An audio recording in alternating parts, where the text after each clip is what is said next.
and see one of our favorite guests and people back here on the Rich Eisen Show, the EVP and managing executive of the Wasserman Media Group, who also happens to have 3 NBA championships of his own. Good to see you, B.J. Armstrong. How are you? Always a pleasure to be here, Rich. All right, let's start with the agent hat first. Yes. What's the scuttlebutt in the agent industry about the free agency period? What are people talking about the most about the free agency period, do you think? It was just like everyone else. It was a wow. And, you know, all of this movement, all of this activity was really something that to behold. You didn't know how it was going to play out. You know, I don't think anyone expected, even in our world, that Paul George was going to get to the Clippers. And but the one thing that kind of, after the dust settled a little bit, is I think all of the executives, the over 50 crowd, said the following: we have to learn how to communicate with this generation. This generation is speaking, and they're speaking loudly that clearly this isn't about money. Clearly this isn't about loyalty to team or building a team, that they are willing to move and go, for whatever the reasons may be, to go to other situations to play, and they want to play with, it seems like they're, you know, friends or people that they really want to play with in different locations around the country. So we're going to have to figure out what's important to them and how to work with them in that capacity. Well, how can a team essentially prepare itself to be a destination for 2 players who met each other at USA Basketball Right. and want to play with together? I mean, and how do you prepare yourself to make sure that one of your players who's involved in that doesn't want to leave? I mean, how do you do something like that, especially since Paul George just made the personal commitment to stay in Oklahoma City and had the choice to join LeBron in Los Angeles and decided to stay in Oklahoma City? How does a team prepare to communicate on that front, to protect itself? Well, Rich, that is the $1 million question, if you will, that we all have to answer. You know, these players are moving. You know, we don't know why they're doing what they're doing, but they are going to do it. And when you look at a situation like Toronto, the Raptors did everything right. Yeah. They did everything right. Like they were able to work with him and his medical staff, address all of the medical issues, speaking about Kawhi Leonard. They were able to win the championship. They were able to build a team and figure out how to maintain and keep the team. And after all of that, he still made the decision to leave. So I think that is a question that all of the executives in the league is trying to answer. I think the league, I think you heard Adam Silver address it this summer over in Las Vegas at the governor's meeting, to figure out that question of what do these teams have to do to be able to retain their star players so that they can build an organization or build a team that has sustainability, you know, year in and year out. You could say the Clippers were doing it right, and if they didn't get Paul George, they wouldn't have gotten Kawhi anyway, too. Absolutely. I mean, the Clippers, you know, they were ready to receive Kawhi, and I think that's the surprise, is that, okay, not only is Kawhi willing to be received, but he's willing only to be received if Paul George comes as well. And the question is I will ask you again as an agent, does a contract mean anything in the NBA anymore? That is the question that we're really going to have to find out from today's youth, or today's players, if you will. You know, building a team at one point had a different meaning. I was just talking to a good friend of mine. We were talking about, when did this really happen? And it was brought to my attention that I think this started happening really in the 80s with Magic Johnson and Larry Bird. You know, we talked about all the great teams of that era, but really there was an effort to really magnify the greatness of the individual player. And those players, meaning in that era, was Magic Johnson and Larry Bird. And then you had great teams. Obviously, those players performed, but there was an effort from David Stern at the time to really put the spotlight on those specific players and really magnify. And now that's what you're seeing. My son now, who's 18, you know, he roots for certain players in the NBA, which seems foreign to me because I always rooted for teams, but he roots for players. So I think that's what you're seeing, and this is kind of a byproduct of that way of thinking in today's game. But a contract should be a contract, right? And so Paul George has got 3 more years left, but he goes to Sam Presti and says, I want out. And I guess Presti sees over the steering wheel this might be helpful if he can leverage it. And man, did he leverage the crap out of it. Yeah.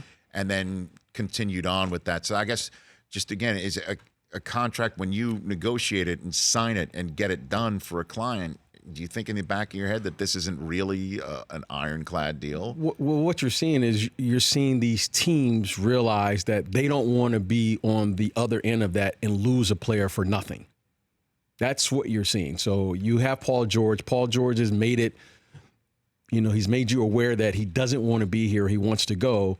So now, do you take the risk of having an unhappy player there for the next year or two? 3 years. 3 years there. And what is that going to mean? That's going to probably devalue his ability or your ability to do your job, which is to trade him and do what's in the best interest of the organization. So it's kind of it's like, what do you do? And I think these executives are taking it with the idea that, it's better to move him now while I can maximize what I can get back in return. And you saw Sam Presti do that, and he got a lot back in return. He sure did. B.J. Armstrong here on the Rich Eisen Show. Let's talk about your client, JaVale McGee, re-signed with the Lakers. Yes. Running it back, it seems like right now with the Lakers. What type of, I guess, it's interesting. What type of an environment is going on with the Los Angeles Lakers right now? For McGee, because the conversation was that McGee was maybe part of a group that was not too happy with what was going on last year, but he did re-sign here. Yes. So is it a different sense down the street in El Segundo with the Lakers facility, you think? Well, it's one thing I've learned, and I think most of the players who play will agree with this, is that winning covers a multitude of sins. What happened last year happened. And before the injury, especially to LeBron, they were arguably right where they wanted to be. They were like fourth or fifth in the conference. And then the wheels kind of fell off. And then all of a sudden, you hear all the speculation of what's going on. But I think they feel that they have a great team with the addition of Anthony Davis. They have a new coaching staff. And they have significant pieces that they're battle tested. I mean, JaVale McGee is a 2-time champion up there in Golden State. You have Rondo. You have players here that understand, I think, who the star players are and who the role players are and what they need to do to go out there and win. But the most important thing is that they have to stay healthy. Without your health, you have nothing. They understand JaVale, he lives here. He kind of understands everything, kind of gets magnified a little bit out here in LA. You and I both live here. So we understand the hype machine that comes behind it. But most importantly, I think JaVale feels very comfortable with the talent, and that this talent, if healthy, has an opportunity to win a championship, and that's what's most important to him. Yeah, I mean, Anthony Davis said roster 1 through 14, he'd put it up against anybody in the NBA. Well, being an ex-champion, yes, it's a long season. Let's put that hat on. Yeah, it's a journey. It's a marathon of a season. Certainly, if those two players, if they're healthy going into the playoffs, and that's a big if they're both healthy, they are top 5 players in this league, both LeBron and Anthony Davis. They have the pieces around them. They have athleticism. They have the youth. I think they have players who can defend multiple positions, but that's a big if. They have to stay healthy, and they got to figure out who's who, what's what, the combinations on the floor. But on paper, it looks good. I'm excited about it. I have hope, just like there are a lot of teams that have hope at the beginning of the season. It's interesting here, B.J. Armstrong here on the Rich Eisen Show. So you've got obviously what's going on here in Los Angeles. People are freaking out about it. Why not? You got the Clippers and the Lakers. You make an argument on equal footing, and you can make an argument the Clippers are above equal footing. Yes, you can. Because with Kawhi coming in and Paul George and what they did last year, took 2 games off of Golden State. I love what Portland looks like. What Utah has done has been significant. Obviously, Russell Westbrook and Harden reunited. That's a heck of a duo right there. Denver was terrific last year. Yes. They're running it back. You, as a former teammate of the coach and a former agent of the guy who he says is the guy who runs the offense through, with Draymond Green and Steve Kerr, what are those guys thinking? Because the Warriors are going to be able to, for the first time in a long time, wear the mantra of nobody believes in us. What do you think they're thinking? What is Kerr thinking right now up in Golden State? BJ, your former teammate. Well, I think Steve is going to be faced with the thought process, or if you will, going down the path of what most teams are figuring out, like, who is this team? I mean, this is going to be the first time really in Steve Kerr's career that he's going to come to training camp and have to find out what his team is capable of doing. You know, when you have Steph Curry, Klay Thompson, Draymond Green, Kevin Durant, you're just coming there to get conditioning, right? Now he's going to have to come and find out, how am I going to use Steph Curry? Is Steph Curry now going to be a primary ball handler, or is he going to be a secondary ball handler? How am I going to integrate D'Angelo Russell? What am I going to do now with Draymond Green? So he's got to really figure out who his team is and then be able to implement that. You know, the one thing about Steph Curry I think is going to be interesting to watch this year is that he's going to have a new role, unlike any role he's had in the last 5 years. Okay. And I think that's going to be very interesting for him. What's that? We don't know, because now you have another guard, another all-star guard that's going to be playing right beside him. And they both are going to need the ball in some capacity, but we don't know how this is going to play itself out. You know, Steph is an accomplished player. I think he will be more willing to kind of accept whatever the role is, but D'Angelo doesn't have the same, he doesn't have the same, I don't think, confidence to take a back step. Take a step back at this point of his career. But we'll find out. I'm sure they'll figure it out as the season goes on. But in the West, all the teams that you mentioned, yes, if you take too much time, you could be on the outside looking in and not even make the playoffs in the West, because the West is tough. I mean, it's going to be a tough, of course, time for them to figure it out. I just think that the Warriors will obviously have that growing pain, who are we type October, November, maybe even December. But still, when things, rubber meets road, you still have Draymond and Steph. And we'll see what Russell looks like. Maybe Steph goes in the Klay role. I know obviously not defensively, but maybe I don't mean to sit here and play X's and O's in that regard. I just think that they're going to be, when Klay gets back, as expected, like a hell of a 5 seed or a 6 seed or a 4 seed that you do not want to see first up Golden State in April. Yes. Like I think that's the way this thing's going to play out with Golden State. I'm going to say this about Golden State. I'm going to say it here. Golden State's played a lot of basketball over the last 5 years. And, you and I'm sure, you like myself, you can't ever forget the hard work that goes into working out every day or getting on the treadmill. Mm-hmm. You're going to ask Steph Curry to exert an awful lot of energy this year to be a 5 seed. And you can't forget how much energy he's been able to exert over the last 5 years. This isn't like a 24 or 25-year-old kid. Steph is like 30 years old, right? He's approaching in guard like the 31, 32 year is kind of like where you don't lose a step, but you're not gaining, you're not moving as fast as you once did when you were 26 or 27. So I would be very careful about how I'm going to monitor his minutes this year, because he's played so much basketball over the last 5 years, in particular in the playoffs. He's got to be closing in probably on 150, maybe 200 games in the playoffs. That's a lot of basketball. And then you're going to ask him again to put in that type of energy during the regular season. I would be very careful how I manage him this year, because it's just going to be different. Okay, he's not going to have a Klay Thompson that's going to guard the Damian Lillards, the Russell Westbrooks. He's going to have to do that this year, which is going to require him to do something that he hasn't had to do, which is to take that defensive matchup during the regular season that Klay Thompson and Draymond Green and those other guys, Andre Iguodala, were able to do, which kind of alleviated him some of the energy that was necessary for him to run around on the other end. So I think you have to be careful. If I was Steve Kerr, I would be very careful this year. Be fascinating. He already scoffed at the notion of load management. He scoffed. He said, hell no, he doesn't want it. I agree with it, but you know what? Father Time yeah.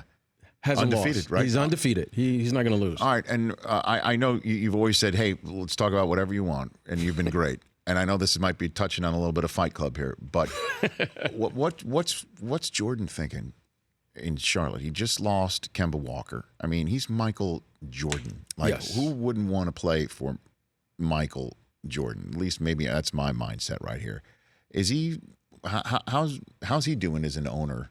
What do you think's going on with him? in Charlotte? BJ Wow, Armstrong.